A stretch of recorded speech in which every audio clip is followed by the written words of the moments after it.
ажиглаад аваарай. За.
Юуны талаар дүрслэгдэж байна уу? Та нар юу гэж бодож байна? Тэгэхээр за 7 дугаар ангийнхан. За 7 дугаар ангийнхан юуны талаар дүрслэгдэж юу харуулсан гэж бодож байна вэ? За өнгөн байгаль.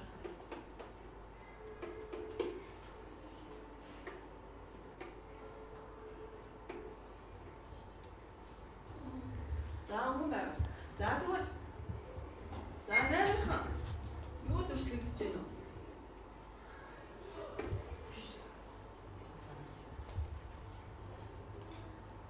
За 8-хан юу дүрслэгдэж байна? Юу гэж бодогдож байна? За тэрийг өгчтэй хэлээ. Юуны талаар? За их орон байгалийн зураглал үзэгдэж байна. Монгол орны байгалийн гоо үзмж харагдаж байна тийм үү? За тэгвэл 9-нд юу гэж бодогдов?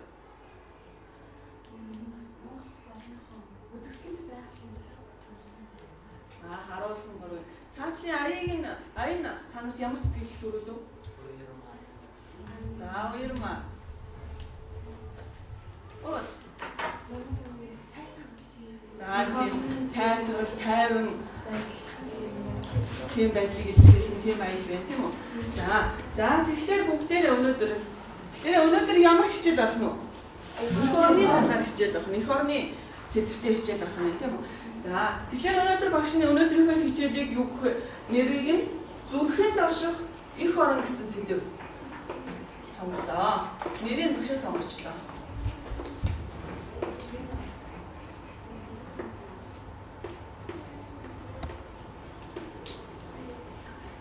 За тэгэхээр зүрхэнд орших эх орон гэсэн сэдвийн доор бүгдээрээ тус бүрдээ хичээлээ хийнэ. 7 дугаар ангийнхан маань зураг төслийн хичээл, 9-р ангийнхан маань уран зохиолын хичээлээр, 8-р ангийнхан маань болохоор монгол хэлний хичээлээр бүгдээрээ хичээлээ хийх нь байна.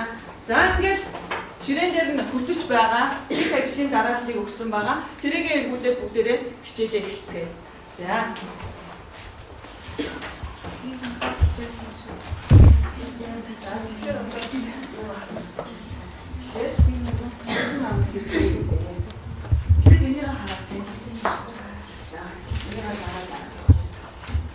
Ширээ. За дөөшөө. Зорилго нь юу ах вэ? За тэгээд бүгдээрээ. За.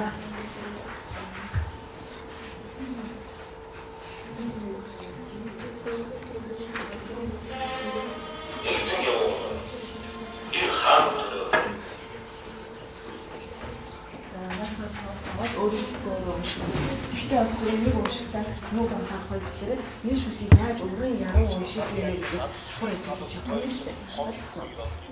За унш давхар уншиж сонсонгоо уншиж. За.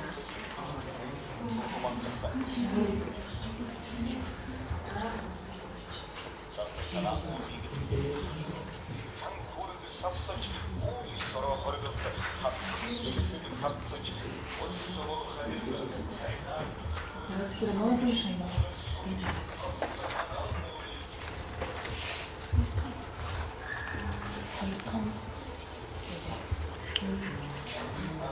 Эхлээ яа гэсэн байна. Уншина.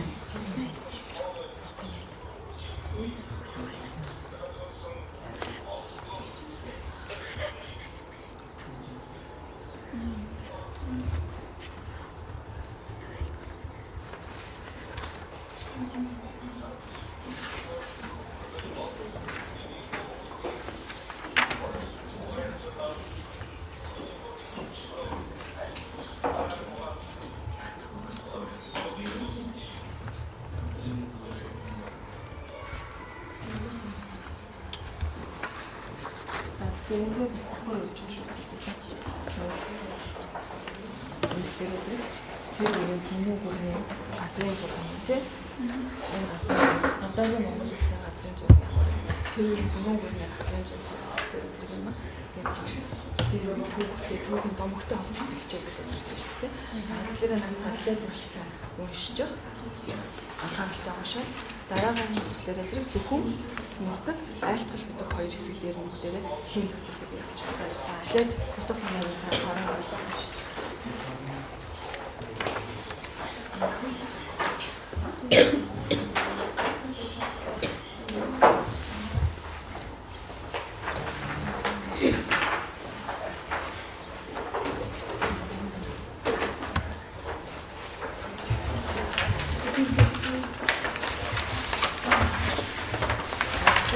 Ажлын хэмжээ тэгээд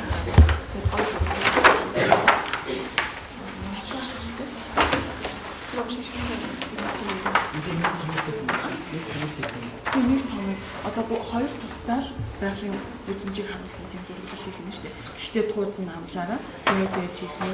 Үүс ногоог яаж хийж гэнэ үү? Амьтныг яаж хийж гэнэ? Аль болох өөрсдийнхөө сэтгэмжээ гоё болгож зөвлөж үзэх юм шүү дээ. бид бас нэг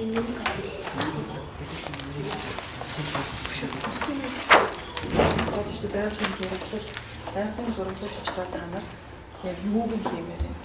Өөр сэсэж болно, ургамал амтан. Гэтэ зохицолтой, зохиомжтой тийм юм байна.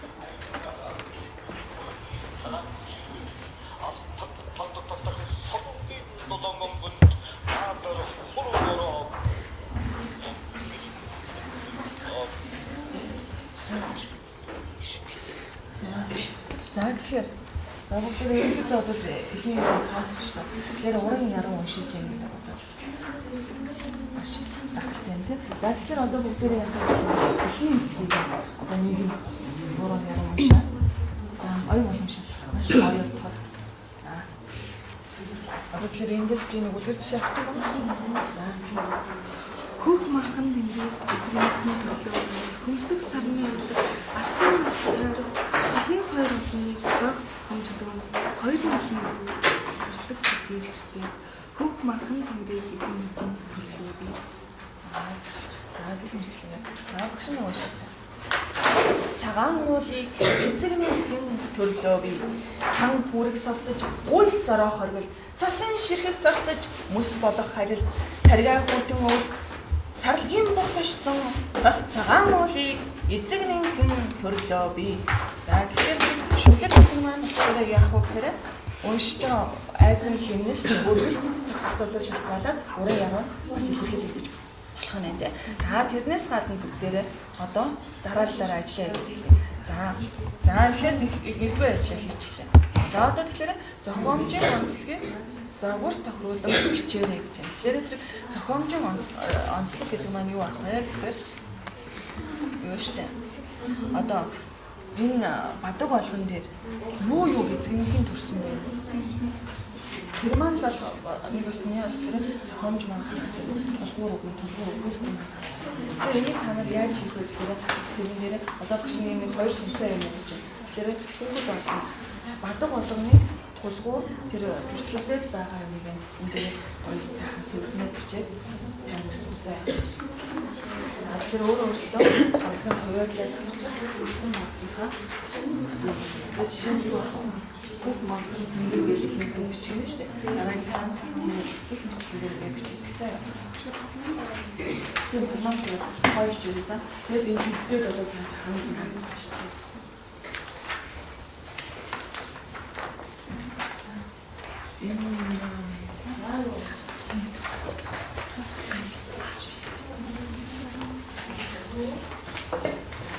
зэрэг одоо бүгдээ бүгдний харчихсан бол яг гэхээр одоо зөвхөн нутаг айлтгал хоёр дээр авах заяа. Гэхдээ энэ тулгуур үг нь юу ах вэ? Эхний тулгуур үг дээр юу яасан? Яасан бэ гэхээр нэг ажныг гуйчихсан ба тий. Ажин ер нь бол хөлөн морины тухай эхний хэсэг дээр гарч шүү дээ. Дараагийн хэсэг дээр юуны тухай гарсан? Амраг тэр хайртай хатных нь гарч байна. За дараагийн нутаг дээр юу байна? Тэр нутгийг нь гуугаад байгаа нутгийг нь бүссэн тэр нэг юуны талаар гарч байна. За айлтгал гэх. Тэгэхээр зэрэг одоо бүгдээрээ энэ хэсэг болгоны тулгуур үгийг нь болоод бичиж байна. А дээрэс нь болохоор юу ах вэ? Одоо зөвхөн энэ нутаг айлтгал гэсэн хоёроосоо хөөж чинь гэсэн байна. За тэгэхээр зэрэг юу гэж энэ ажлын дараалал маань юу гэж байлаа? Нутаг айлтгал гэсэн хэсгийг ухаарч ойлгож уншаарай. Ихээс тулгуур үг өгүүлбэрийг нь ялган бичээрэй гэж.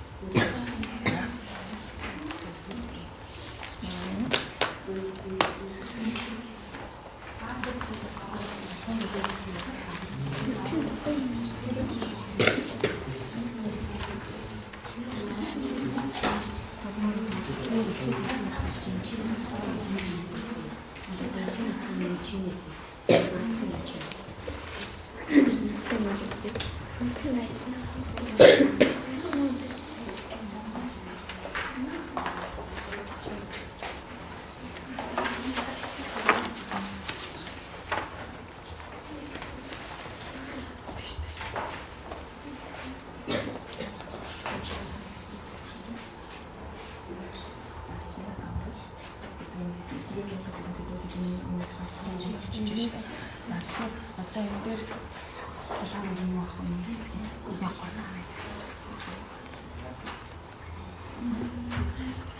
байна. Урт хэрнээс хойш ус гүрний хаанда удам хутгаас уул ганцыг өгөөч.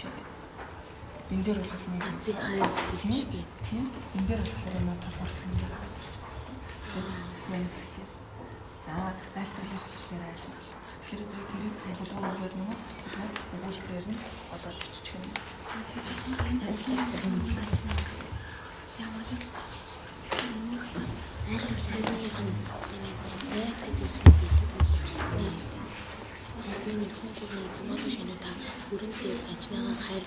гэж хөөж гэсэн юм эсвэл энэ ажныг толгойн бие тулгуур хэсэг юм байна л да.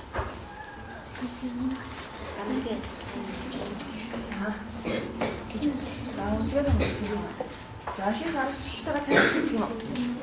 За тэгэхээр багш нь та нарыг смайлаар үнэлнэ. За туусан цаасаар хийсэн бүтээлүүдийг ажиглаад танилцчихлаа. Одоо бүтээл рүү орсон шүү дээ. За багш нь дахиад дэгдэг гэдэг заавартайгаа. Одоо юу нэр юм чи? Зөвхөн их орсон зохиомж хийхэд. Ингээд чашаа шүү хийж байгаа юм. Шүү. Болно шүү дээ. Байгаль дэлхийн аан дурам юу ч харуулж байна.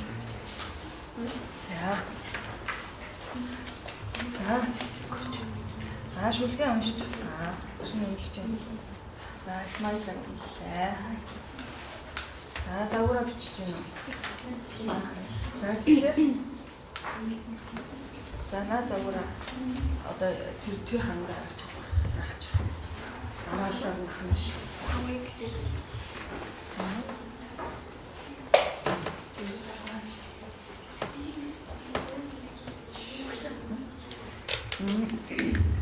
Хаваа цэвэрхэн бичиж. Тэр зэрэг артын оголж байгаа. Зэрэг дараалал. За.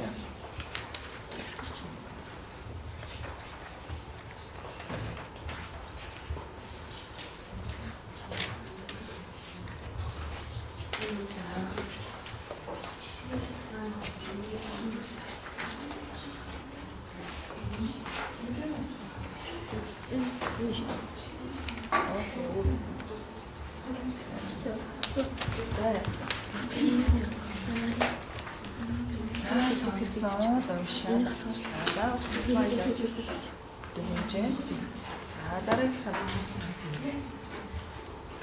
зүүн байна. Одоо тулгуур угаа бичиж байна.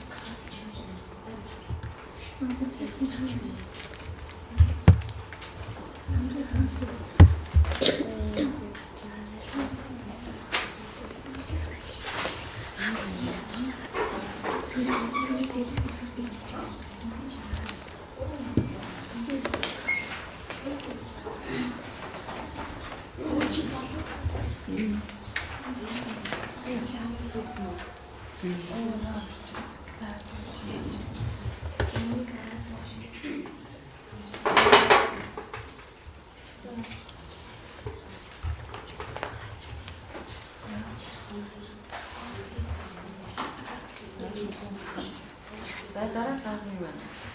Манай аюулгүй чичээ аюулгүй тийм ажиллаа. За одоо уран яруу хүчтэй юмаач тэгээд ажиллаа гэж. Тэр хоёр хүүхдийн донд ийм хүүхдэн байгаа. Тэгээд сонгож авсан нэг агуу байгаа шүү дээ. Тэр батлаасаа бичихтэй болохоор энэ цаасан дээр бичихсэн шүү дээ. Яг багш нэгээд энэ буруу зүйлэн шалгаад тэгээд юм заа.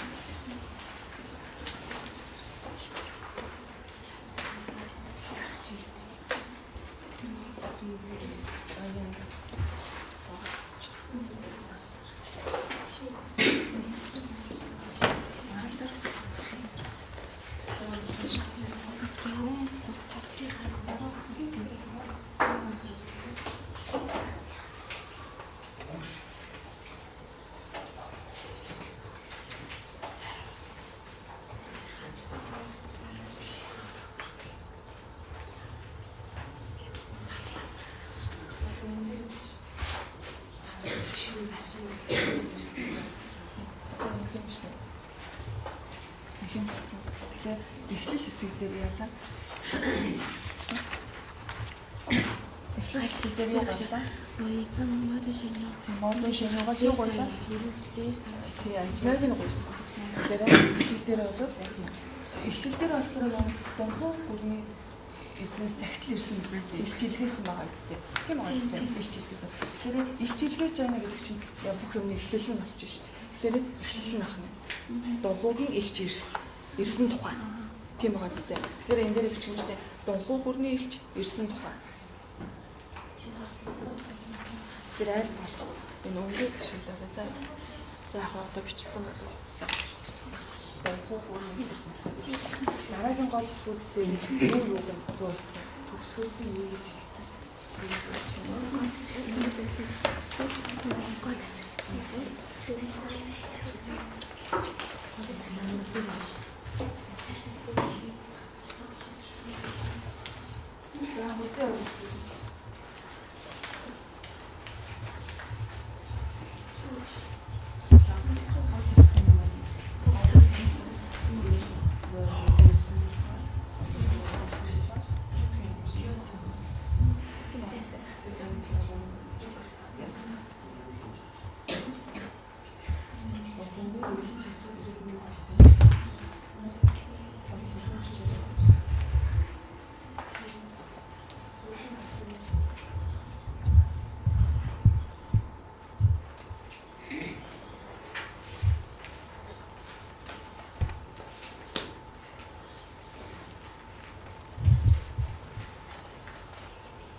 Жишээ нь бичиж байна. Зөвөрөг хэлчих юм шиг байна. Юу бас зүйл юм бичиж.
Тэр өвчч өгдөг. За тэгвэл дараагийнх нь маань юу? Ихэс гол санаатай төлөв.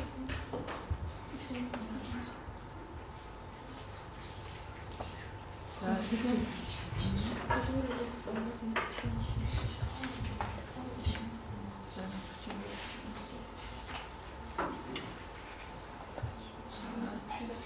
за дараа нь хин гол санаа нь хэл зүг бичээ тийм мөрдөг оронтой уус их дэлхийд хоорондоо санаа бичиж гисэн.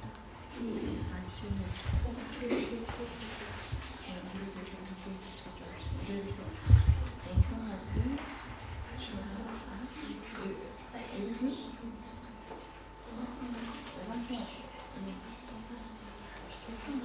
төрсөн газрын даав зүйл юм ч юм уу эсвэл усан ашаа шанааны хэлбэрээр ч болж байна шүү.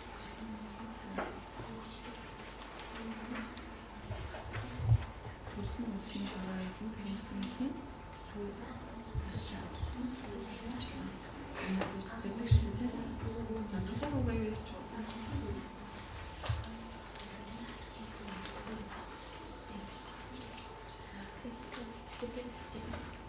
юу нэг хадгалт нь арай өөр өөр бичих чанаа зогсон. Энэ залхын тийм өөр мастерч юм.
Ямар тохиолдол вэ?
Хөг махан хэнгэр.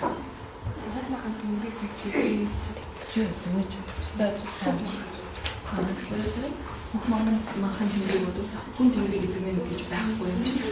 Зөвхөн юмхээс орж ирсэн юм тийм.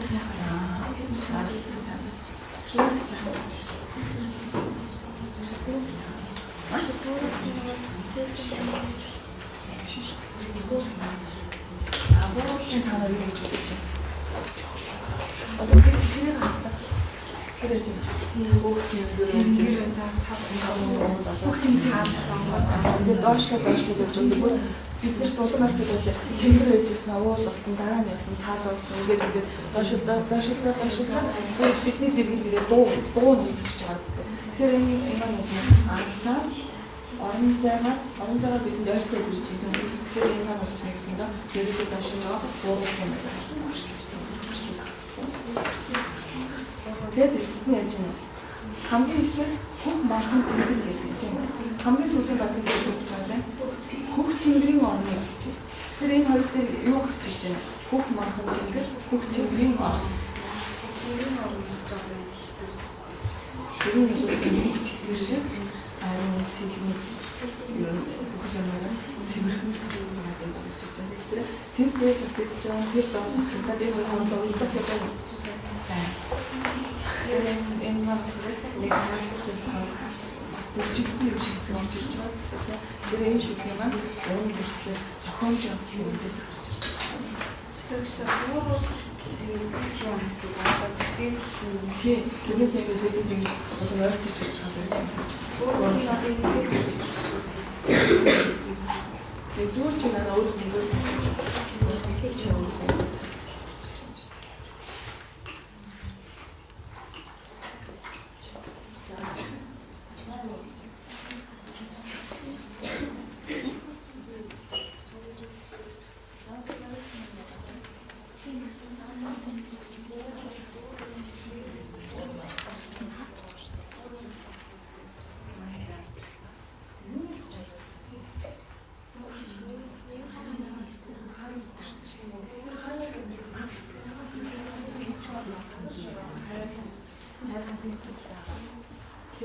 Хүрсэн эцгийгээр чаарлахгүй тэмцэж байгаа тийм хүний тухай өгүүлж шүү дээ. Өмнөхийн хайр өрнөө хайрлах гэсэн. Тэгэхээр гол санаа толгуур угаас уулан бодож төвшүүлсэн гэсэн үг буюу сэдвийг нь аваад ирж байгаа. Тэгэхээр сэдвийн юу гэх юм? Ихоороо ишин үнцэнтэйгээр хайрлан хамгаалах хэрэгтэй гэсэн санаа. Эцсээр нь тэр нэг айлтар дээр байгаа шүү дээ. Ихэнхийнхаа дөрвөн зүг нэрийн зүгсоос эрхий даан газрыг хүн байлгаа, харин хүн байлгаа бүр дээдлээд байдаг бурхан гойсон ч өгч болохгүй. Тийм үү? Эрхий даан газар гэдэг чи юу? Эрхий ургаа ингэж дэвтэр дээр тавьж байгаа ингээд зураг хэмжээ гэдэг. Тэгэхээр ямар хэмжээ? Ийм жижиг газрыг ч бурхан гойж өгч болохгүй. Тэр дээдлээд байдаг танаа бурхан өгч өгч энэ дээр амжилт хийж. Тэгэхээр их орны үнцэн гэдэг бол юунаас илүү чухал вэ гэдэг нь ингээс гарч ирж байна тийм. За тэгээд юу хийчих юм. За хилцээ өгч орлоо гэдэг юм. Тэгээд төлөв төвч гэж байна. Өөр бүрэн гүшин хэлсэн шүү дээ. Тэгээд төрсөн нутгийн шорон нэртэй төрсөнгийн сүүн ааш. Тэгэхээр энэ ээж гэдэг хүн бол их хэрэгтэй ажиллах гэдэг бол төрсэн ихтэй ажиллах юм байна гэсэн санааг бас татаж авч чинь тийм. За нэг смайлаа дүгнэлээ. За дараагийнхаа хийцэн. За дэвтэртээ бичсэн үг дээ. За 7. За тэгэхээр энэ шүлэг энэ хангалтын галсан гагийн модон шинэгийн айлхар гэсэн энэ шүлэг дээр төрсэн сэтгэлдээ бичнэ. Тэгэхээр над мөрдөнжөө харж байгаа дарааллынхаа тайлбарыг сайн асуултын сайн унш. Тэгж чад энийг тэр юу юугаар илэрхийлж болох юм?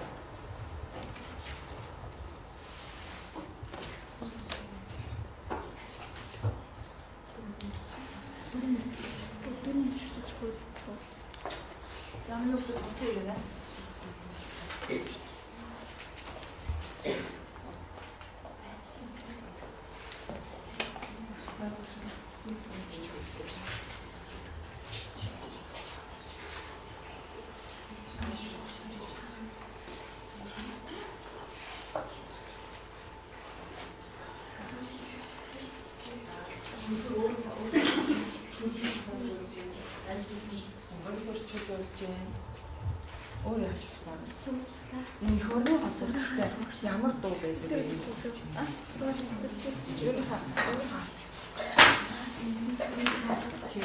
Зураг хараад дөрвөн хүчүүлж гисэндээ зохиочод наад дээр гоё цэвэрхэн тодор томхноод биччих заа. Эх орныханд голом.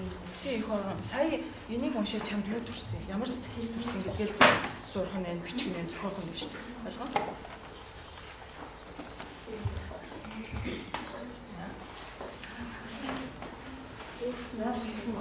За тэгэхээр та нар хэр зүрх хийж вэ? Эндээс өөрсдөө нэг шин. Багш нь хийснийг нь үнэлээд 5 шуугаад.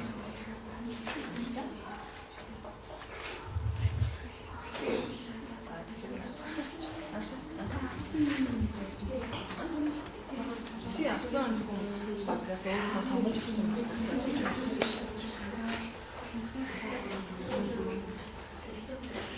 Яасан.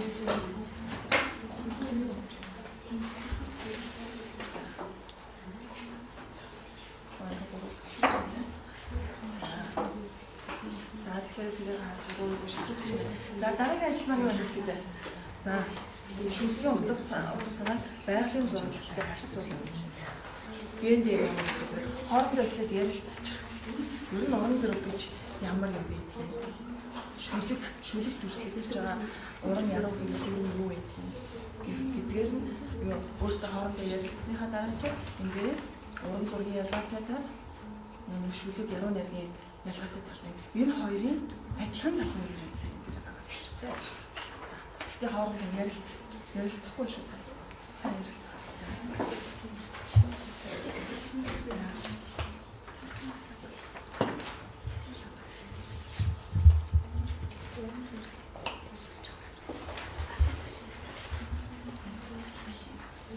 За тэгээд өөрөөр хийсэн бүтээлийг тэр хам дээр авчиж тавьж байна. За скотч хам. За зураг явуулсан. Шүлэг байна. Шүлэг хааж байгаа. Засны дэлгүүрээр гачиж.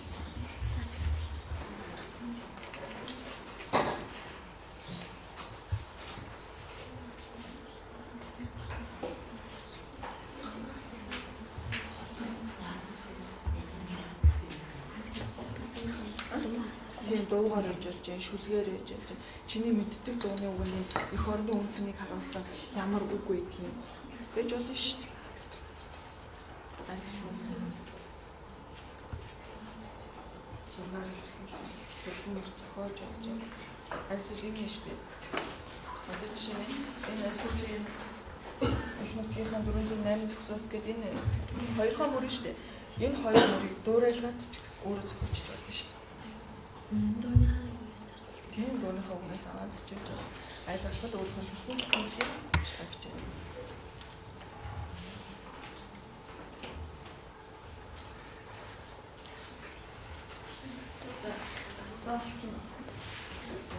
За өөрсдөө юм хэлж шалгачихлаа. За дараагийн зарын дээр хоорондоо ярилцсан. Чанга ярилцсан. Юунаас чанга ярилцсан. Ер нь уран зураг гэж үү? Зураг гэж үү? Зураг гэсэн. Тийм зүйлийг өгсөн зургаар илүүсэн. Тэгээд зураг дээр юу гардаг? Энэ хүн хэсэг гарч хүн жаац гэсэн үрж хэсэг гарч шүү дээ. Тэгвэл энэ яруу найр дээр өгч. Яруу найр шүлэг.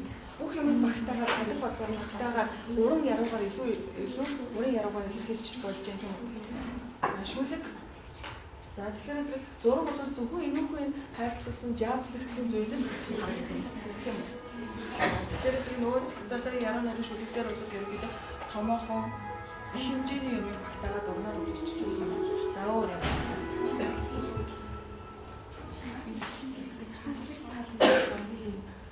Байгалийн одоо энэ шүлгээр байгалийн сайхан илэрхийлж болсон зургаар бас байх. За болж байна. За тэгээ одоогээс сайхан бичиж. Дээрээс нь одоо юм.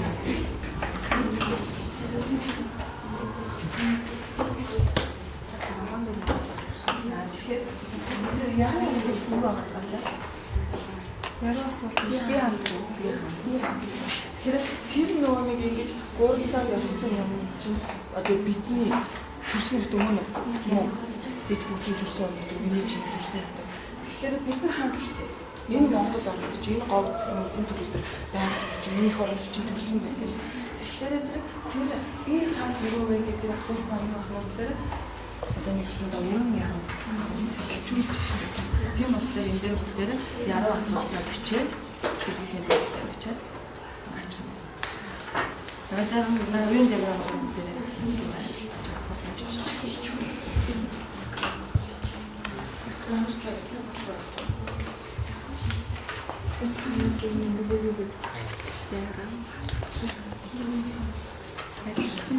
өөр энэ жазлаг зэнүүх юмдээ жазлагдсан жоохон юмыг л урд зургаар илэрхийлж байгаа юм. Чүлгээр харин тэр бүхэлдээ тэр бүх зүйлийг чүлгээр ийм агцлаар хийж байна.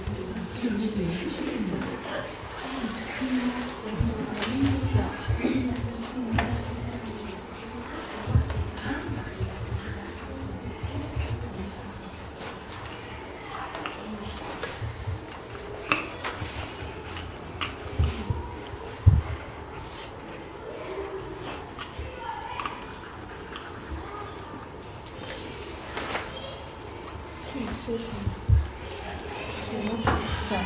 Манай шинж хэлсэн үү? Дөрүүлээ нийлж байгаа гэж байгаа. Дөрүүлээ нийлж байгаа. Дөрүүлээ гэдэг нь хэлсэн.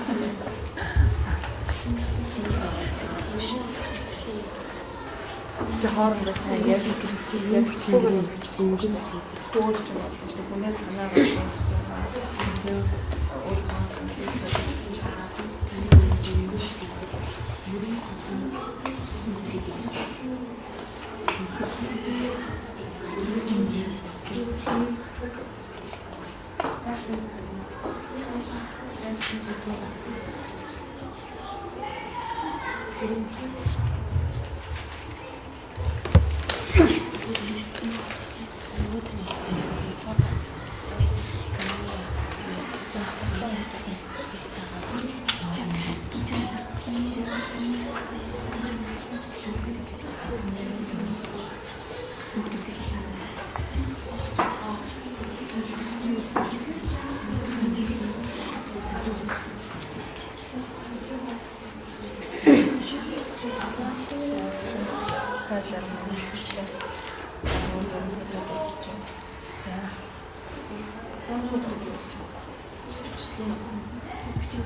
За одоо тэгэхээр дараагийн маань ажил явах.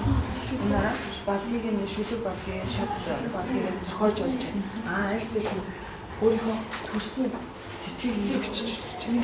За тэгээ одоо бит хоёр ингээд чүлгээр илэрхийлээ. Энэ хоёрын төрсөн сэтгэлээ бичиж байна. Энэ хоёр зургийг яг тэгж байна. За тэгээд яа гэж байна.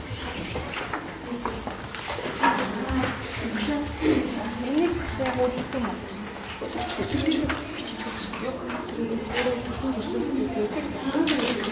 Оны шүү дөөний үг их орон хэлсэн ямар гоо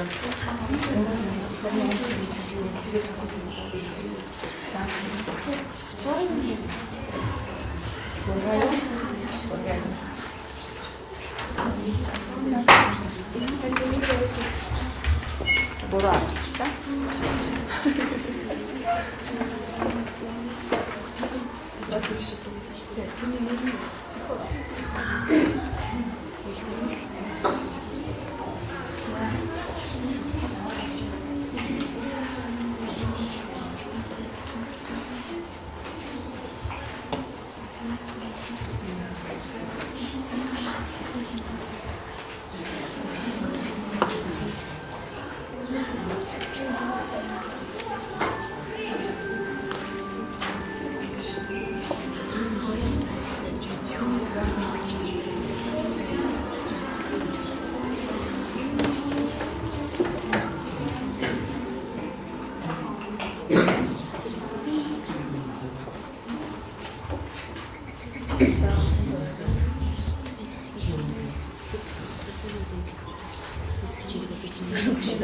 Одоо бүх даалгавраа байсан.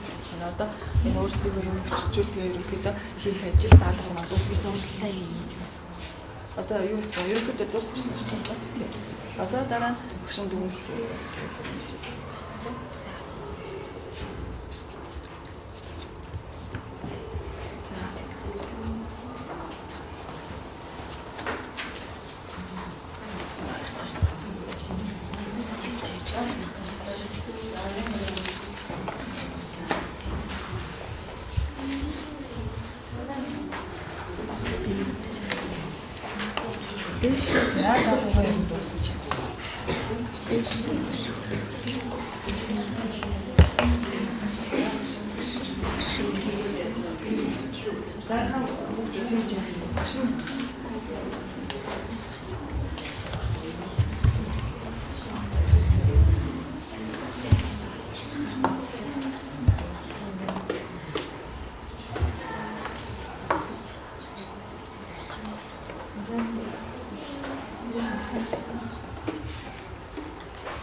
За наашаа асаа.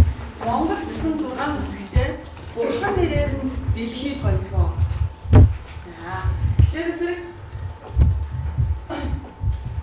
Монгол орн Монголын гоо үзэсгэлэн тэр сайхан байгаль эзэн нь олж төрсөн бид нар бол үнээр бахархалтай гайхамшигтай их хөрөнгө төрсөн хүмүүс ахна тийм үү. За. Тэгэхээр тэгэхээр Монгол шөнийн хаан маань юу гэж хэлчихсэн баг нь. Ихэнхийн хаан 408 зогсоос эрхээ дарамгаа зэрэгч бурхан гуйсан өгч үл болно гэж.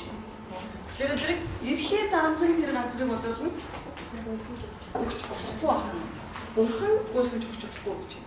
За тэгэхээр бүгдээрээ энэ тал манай энэ 7 дугаар ангийнхан маань болохоор байгалийн гоо үзмжийг илэрхийлсэн юм зургийн наамал хийж байна. Тэгэхээр зэрэг их нутгаараа бахархаж байгаа бахархлыг нь үзүүлчихсэн байна. Тэгээд 9 дугаар ангийнхан маань юу хийж байгаа гэхээр нөгөө явуу булангийн би хаан төрөөвэ гэсэн шүлгийг шүлгээр задлал хийж ажиллаж байна. Тэгэхээр зэрэг энэ шүлэг дээр маань бол эх орныхоо байгаль дэлхийг магтан дуулсан тийм бахархах сэтгэл төрүүлэн тийм шүлэг байгаа юм. Тэгэхээр миний эх орн бол тийм гоо үзэсгэлэнтэй сайхан үзэсгэлэн төгөлдөр нутаг юм байна. Тэр нутгаа бид нар энд яаж ирэх вэ гэхээр ийм зургаар наамлаар илэрхийлээд үзүүлчих гэж байна. Тэгээд энэ их нутаг ийм сайхан гоо үзэсгэлэнтэй ийм нутаг усаа болоод яг нь их нутгийн хаан 408 зогсоос эрхээ дарамгазыг бурхан гуйсан ч өгч болно. Модон ширийн хааны ийм бичээс байх нь. Тэгсэн чинь яаж ийн одоо тэгсэн чинь одоо бидний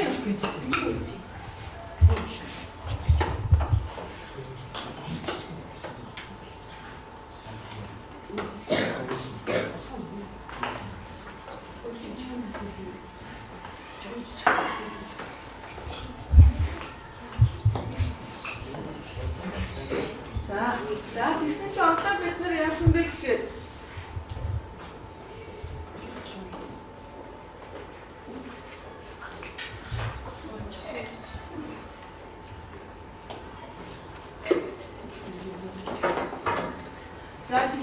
бид нар одоо эх орноо хайрлах чадчихэв нөхдөдөө. Чадахгүй энэ их тэгж өвлүүлж үлдээсэн, тэгж гэрээслэл үлдээсэн энэ их сайхан эх орныг бид нар одоо яаж ийн газрын нухаж, ой модын сүйтгэж, одоо бүр нөө нэг ухаж түнхөө зогсохгүй тэр ухаж түнгсэн эрдэнэ баялагийг нь яаж ийн урагшин хоош нэгш тийш нь өөр орог харийн нутг руу зөөж ийн. Тэгэхээр энэ дээр бол юу гарч ирж байна вэ? Их нутгаар бид нар эзэн байж чадахгүй байна. Хий худлаа миний их орон сайхан гэж баламхаас өөр илүү зүйлийг бол хийж чадахгүй бол сүйтгэж байгаа байдлын дэлгэрүүлэгдэж байна тийм үү. За тэгэхээр одоо бүгд өөрсдийнхөө төрсөн сэтгэлийг болон үзэсгэлэнгээ гаргаад дэлгээд тавьчих. За тийм аа чи. За тэгэхээр сая би хаан төрөөвэ гэсэн шүлэг төрсөн сэтгэлээ уншия. За уншия. Уран яруу тод за босчоод уншчих. За бусдын сайн сонсчоор. За дэлхийд ганцхан Монголыг эзэмнэхэн төлөө би дээшээ огших Монголын уяхан дууны гიშгэнд дэлхийд ганцхан дуудагдах морин хуурын аялгаунд дээд сүлтийн байгуулсан дэлхийд ганцхан Монголыг эзэмнэхэн төлөө би. За тэгэхээр зэрэг энэ шүлэгт маань болохоор зэрэг нөгөө би хаан төрөөвэ гэдэг шүлгийнхээ юуг шад батын юуг нэ зохиомжийг нь ашиглаж дуурайлах зохиосон байна тийм. За сайн. За тэрийг одоо цаанаа аваачаад өлгөөд тавьчих. За тэр төрсөн сэтгэлээ модон шаяугийн айлтгал гэсэн зохиолыг уншаад төрсөн сэтгэлээ. За нэг нь очиод тэр бичсэн шүлгээ уншчих. Шүлэг байна тийм. За чанга дуугаар. За Наша давда. Наша цаатлахын зогсож байгаа наша.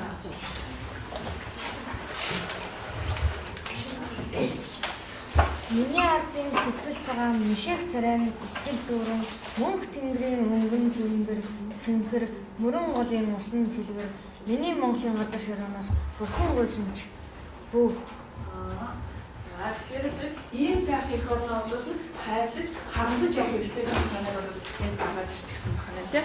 За таад юу га хэлээд дуусна.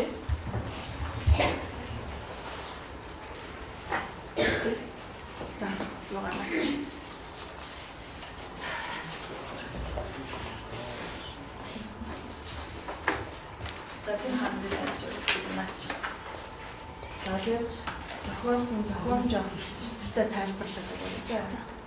За. Халуун хийсэн юм. За.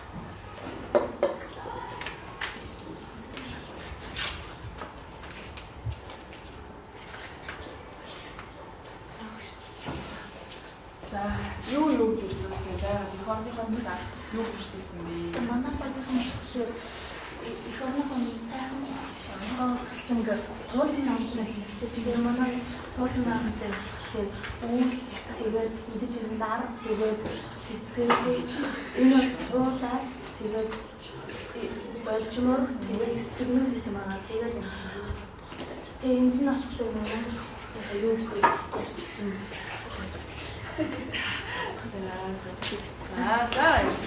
За, бүгд юу хийж байна вэ?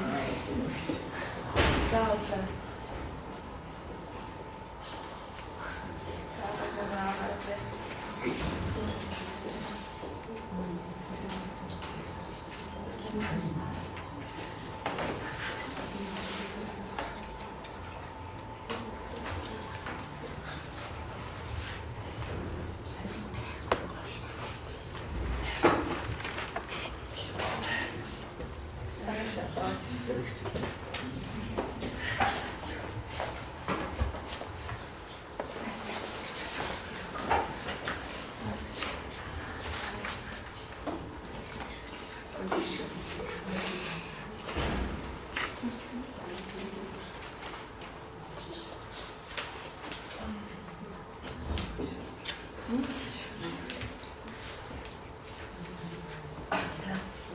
Манай энэ дөрөв нэр үед онгон байршил хийсэн байгаа. Нэр үед цэнгийг ус амтан гэдэг болоод одоо ийм ховорхон цэнгийг